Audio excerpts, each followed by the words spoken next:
and the Roman commander Flavius Silva in the leading roles. However, in the movie, unlike real life, no one really deals with the dilemmas or personal struggles, and certainly not with the more problematic aspects of the story. Then where should we start our story? We could start with the Hasmoneans, who were the first to discover the advantages of this isolated cliff in the heart of the desert.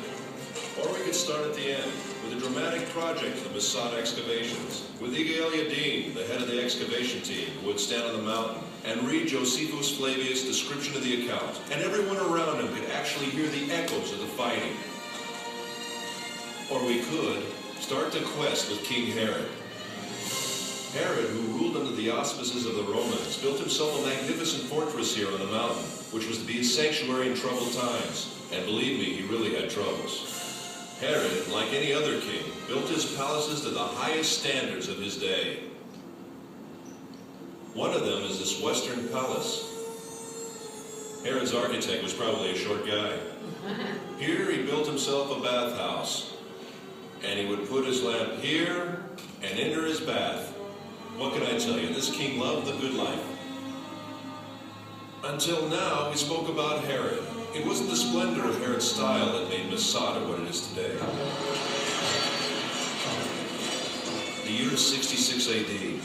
The Jews rebel against the Roman Empire. 4 years later, the temple is destroyed. Jerusalem falls. Everywhere else, the rebels were suppressed.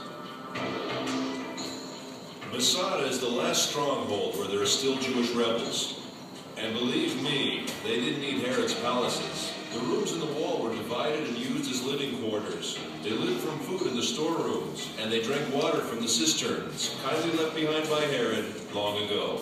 Right from the beginning of the excavations, signs of the rebels were found elsewhere, in the palaces, in the ritual baths, and in particular in the wall. The deepest experience I went through in Masada was when they found in this particular room the first piece of scroll. To see Hebrew letters coming out of the ground, the same letters which are used until today. Later, more fragments of scrolls were found. One I found with my own hands, but the first experience is unforgettable.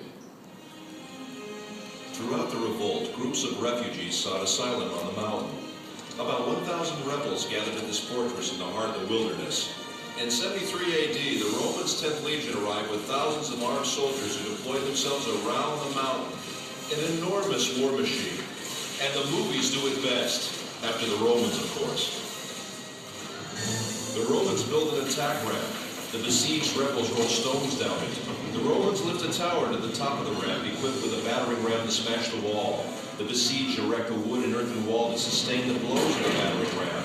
The Romans burn it, but the wind almost burns their own tower. Then the wind veering as if by divine providence to the south, blowing with full force in the opposite direction, flung flames against the wall, which now was all ablaze.